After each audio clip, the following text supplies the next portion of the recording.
coming back to very old doodles that I made around October of last year. And so we are coming back to a few creatures that we've only seen once and that never reappeared.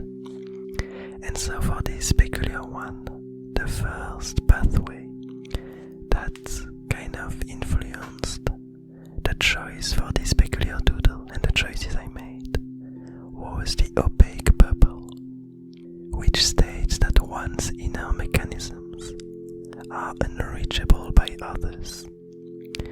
And this pathway naturally brought me back to this doodle from Inktober for the word dangerous, in which we had this gigantic beak, inside of which was some kind of fruit, plant thingy that was attracting a lot of these different creatures inside of the beak.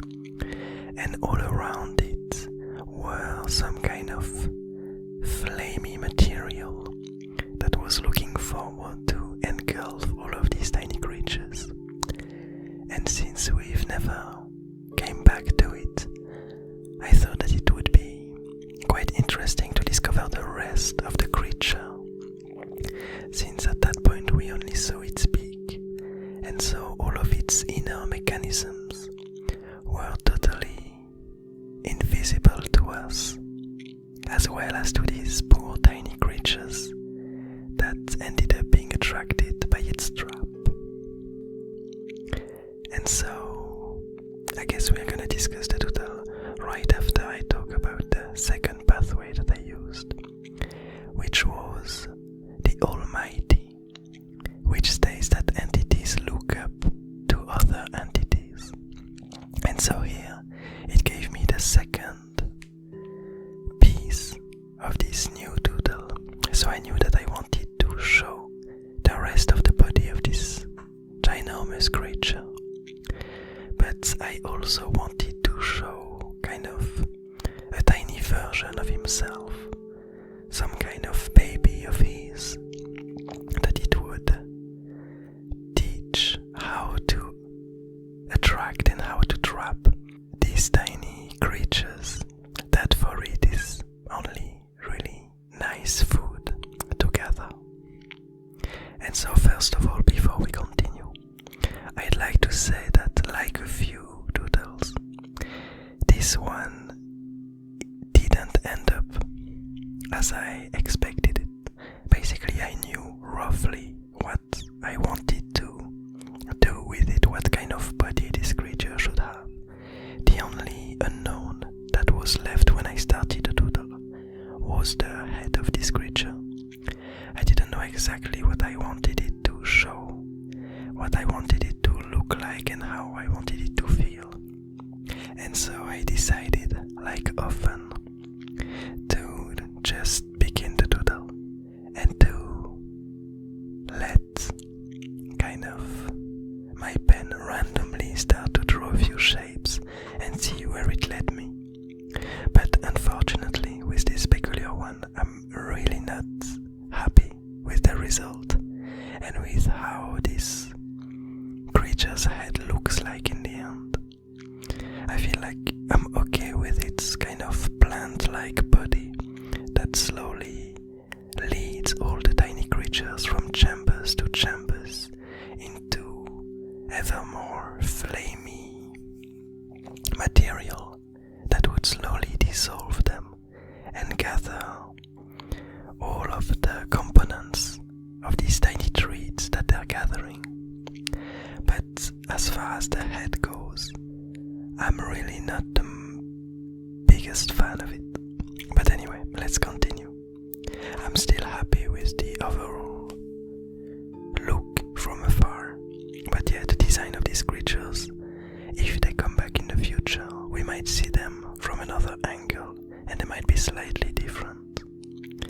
But anyway, the third pathway that I used for this doodle was the recursive wizard, which states that each entity emerges from a unique set of patterns. And so here I feel like the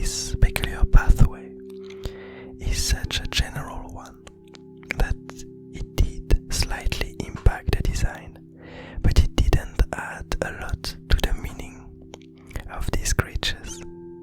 And so that's something else that I'm not the biggest fan of with this doodle, is that we don't see any environment surrounding them.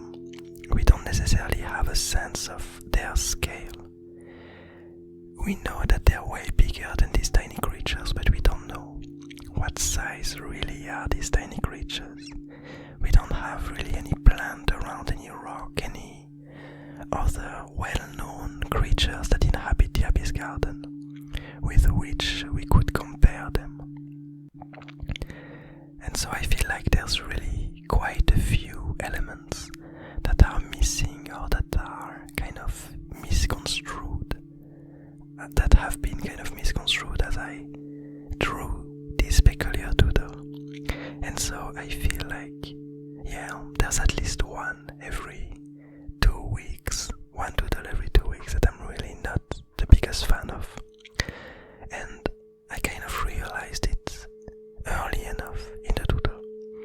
Maybe after 10 minutes of drawing it, I realized that I had an issue on my hand and that I already didn't quite enjoy the look of it. But I feel like it's important for me to keep on going, even though I know that for the moment I don't necessarily like it. I feel like it's important to just finish it, and to even if it doesn't end up being my favorite doodle or my favorite creature in the Abyss Garden, somehow the fact of still finishing it, I feel like it's really important, and it closes the door to this possibility of me being unhappy and feeling like I am able to stop the doodle and begin another one until I feel like it's perfect.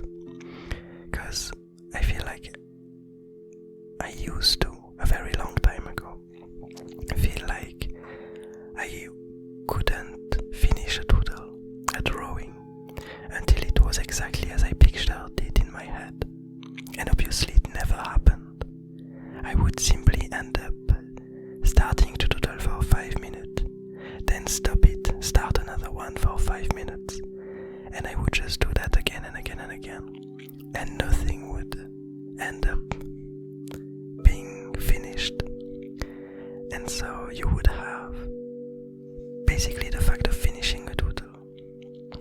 You have a lot of things a lot of elements of the doodle that appear later in the process.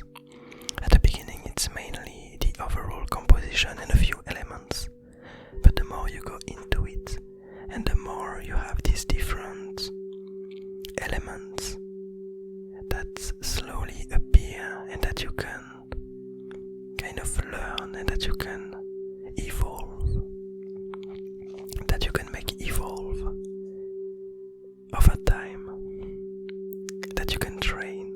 And so for every person, we each have different ways of drawing and doodling, and we each have our own style. But no matter what, I feel like there are these different timestamps in which, for every particular doodle, you end up with different peculiar things that you add to the drawing. For example, for me, I often have simple lines, the simple surroundings of the shapes.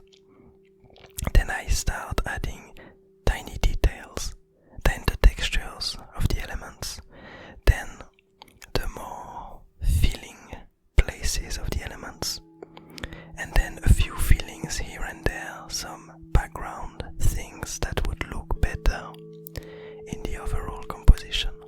And so you have all of this flow that you can't get into if you stop yourself every time you have an issue. And if you do that and stop yourself every time you have an issue, then you don't end up learning about these other elements that are also important, and you simply end up not learning anything as you stop your drawing every 5 minutes and can't get to a point where you finish one, even though you don't like it. And so here, that's one of the reasons why why I continued this one, even though at the very beginning I knew that I made some tiny mistake and some choices that I wasn't happy with. But in the end, I'm quite happy that it exists. And I'm gonna make sure that this creature comes back at some point with a better design and probably a more interesting behavior. And we're probably gonna learn more about it the next time it comes around. But anyway, I've rambled enough.